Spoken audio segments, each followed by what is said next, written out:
Hello, I'm Keith Kreischer, the Executive Director of the IoT M2M Council.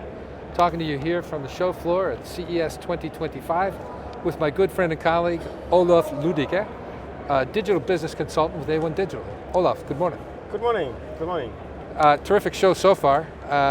We've had a good time. Hope you have too. Yeah, extraordinary, very interesting products I've seen, very interesting services, and also kind of fun parts I've seen there. Great. Really great. And very friendly people, very open-minded. Great. Talk to us, to kick us off, talk to us a little bit about A1 Digital. Yeah. You know, what's your role in the IoT ecosystem? Yeah. And I know, obviously, a connectivity provider, but if you could go a little deeper, that'd be good. I can give you some ideas. It's like A1 Digital is based in Europe. It's a daughter company of A1 Austria. It's a large telco in Europe, and we are considered as A1 Digital as kind of the digitalization hub and innovation hub for the whole group. So everything which has to do something with IoT security, digitalization, things like that, comes up to us. So we don't do any like normal telco stuff, like selling lines for mobile phones. That's not our business. What we do is like focusing on industries who want to digitalize their own products, their services, and their companies. Great. You know, talking about that is a nice segue. IoT is not easy. That's true. It takes contributions from a lot of different areas in order to be successful. You know, what percentage of IoT projects that you see are in fact successful? Yeah. And you know, what's your experience there? It's a very good question. It depends a little bit how to define success. So if you look at like a good return on invest in a reasonable period of time, I would say it's about 50%. The tricky part is that with this definition, sometimes the intangible synergies are neglected. If you just look at the cash, because if you're doing an IoT project, it brings your whole organization forward, and this is hard to measure into your profit. Right. You know, talk to us about the reasons that IoT projects do in fact fail. Yeah. I mean, what are the big hurdles? Yeah. Okay. So it's like you can look at the big hurdles like at several fields. Like one is on a commercial management level.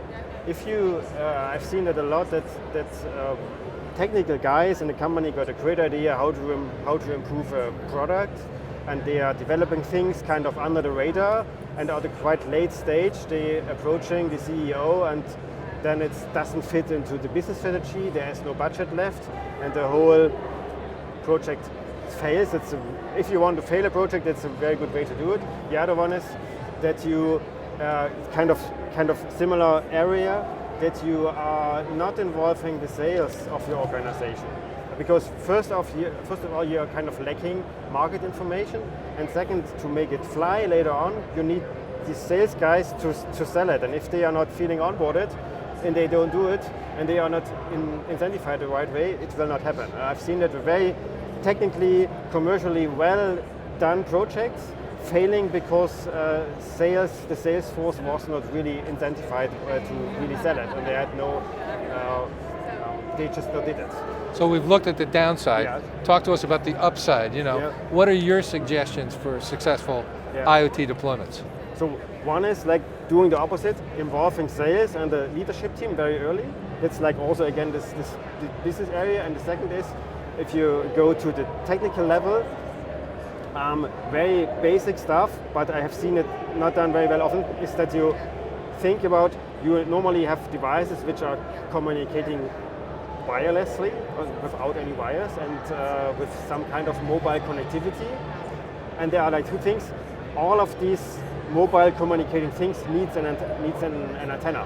Right. And it's really surprising how often the kind of most important thing of the topic of the product is kind of neglected, and in the very end, we need some kind of antenna, and the design has been made for the enclosure ready, the PCB has been designed, everything is ready, and then we need to squeeze in somewhere an antenna, and this leads to less battery life because you need more power, and also a less reliable communication. So going from the other side, say, okay, I need wireless communication, then I need an antenna, and then design the rest around it. This is one. If you take care of these two things about this management topic, getting sales on board and the CEO, and also this antenna stuff, you like find you are very you are. You're above. well on your way to success. Yeah, correct. It's Terrific. things, yeah. Terrific stuff. And the show this week, good for A1 Digital? Yes. So we talked to a lot of OEMs, and what I've seen is what comes to the market is that kind of awareness of IoT security. In the past, it has not been really a topic. It was like security by obscurity. You got some strange IoT devices and nobody will hack it. Now these times people are taking it changed, seriously. and this is something coming aware, and it's good because it's also more spread in the market. You have large deployments of devices, and you want to have them secure. Great, great stuff. You know, we at the IMC are pursuing security in a big way. So you know, we've got a dog in that race, as they say. That's good. Yeah, good to hear. Hey, so great to talk to you, Olaf. Olaf Lüdicke from A1 Digital here at CES 2025. Thanks so much. Thank you so much. Thank you. Bye.